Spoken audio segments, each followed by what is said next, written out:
औज़ुबिल्लाहि मिनश्शैतानिर्रजीम बिस्मिल्लाहिर्रहमानिर्रहीम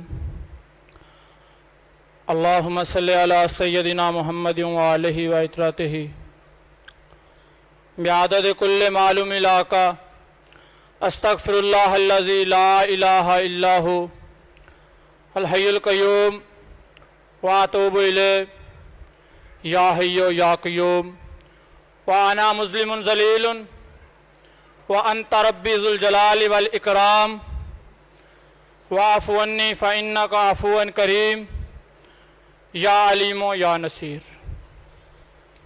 मुअज़्ज़ज़ उस्ताज़ा इकराम और मेरे हम मकतब साथियों, अस्सलामु अलैकुम। मुअज़्ज़ज़ सामीन, मुझे आज जिस मौजू पे लब कुशाई का मौका दिया गया वो मौजू मसावात फ़ारूकी है। हाज़रीन महफिल, आइए मैं आपको खलीफा सानी हज़रत जनाब फ़ारूक आज़म की बारगाह में लिए चलता हूँ। वो देखिए,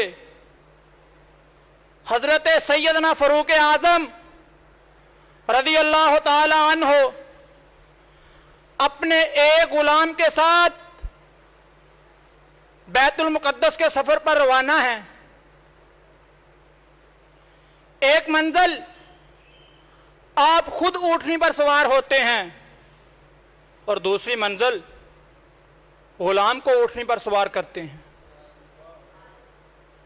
जब बैतुल मुक़द्दस नज़दीक आता है, इत्तफाक से ऊँटनी पर सवार होने की बारी गुलाम की आ जाती है। गुलाम बारहा इसरार करता है, हुजूर लोग आपके इस्तक़बाल के लिए आएंगे। ये ज़ेब नहीं देता कि एक गुलाम ऊँटनी पर सवार हो और अमीरुल मोमिनीन नकेल थामे आगे आगे चल रहे हों। लेकिन हज़रत फ़ारूक आज़म गुलाम की एक नहीं सुनते और बारी के मुताबिक गुलाम को ऊँटनी पर सवार करके मसावात का आलमगीर नमूना पेश करते हैं और खुद नकेल थामे आगे आगे चलते हुए शहर बैतुल मुक़द्दस में दाखिल होते हैं। अल्लाह अल्लाह, हज़रत आदम की सारी औलाद की सारी तारीख में कहीं ऐसी मिसाल नहीं मिलती कि अमीरुल मोमिनीन नकेल थामे आगे आगे चल रहा हो और एक गुलाम सवारी पे सवार हो। हज़रत फ़ारूक आज़म का अपने गुलाम को सवारी पे सवार करके खुद नकेल थामे आगे आगे चलना मसावात की हद, अंदाज़े जहां बाने की इंतहा थी। ये क्या था? महकदाए नबूवत के जाम की मदहोशी।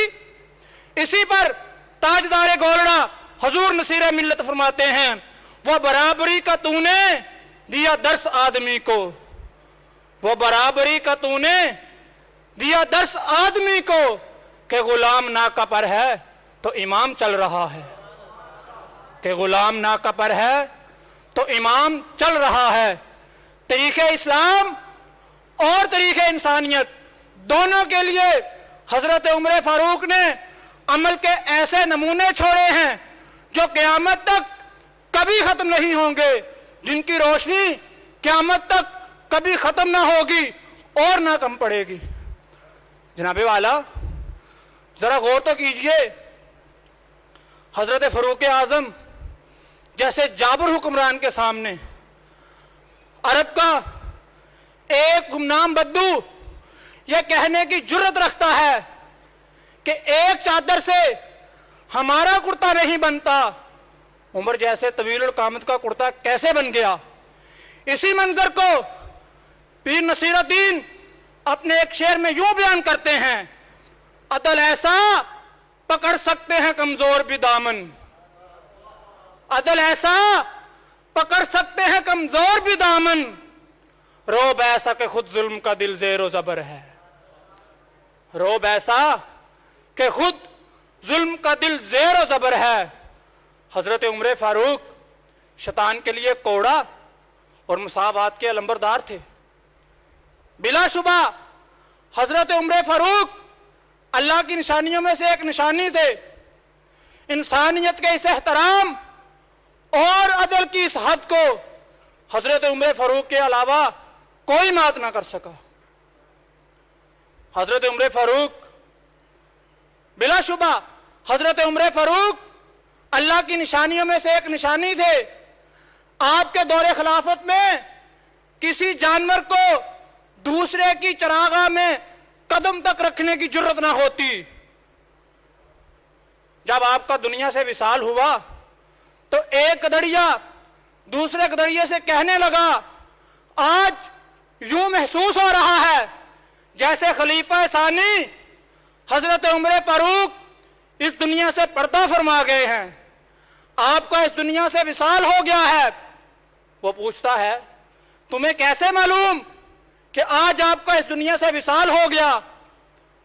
वो कहने लगा, मेरी भेड़ों को आज तक कभी जुर्रत नहीं हुई कि वो दूसरे की चरागाह में जाके चरने लगे। आज मेरी भेड़ें दूसरे की चरागाह में जाके चरने लगी हैं।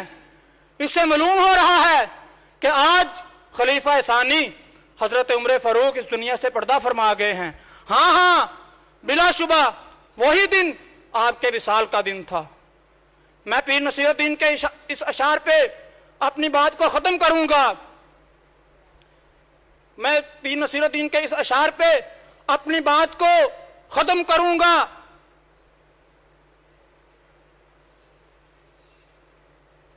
मैं पीर नसीरुद्दीन के इस अशार पे अपनी बात को खत्म करूंगा कि इस दौर का मजलूम तेरा राह निगर है। अल्लाह से दुआ है कि अल्लाह ताला हमें मसावात फ़रूकी पढ़कर उनको सुनकर उन पे अमल पैरा होने की तौफीक अता फरमाए। वमा अलैना इल्लल बलागुल मुबीन।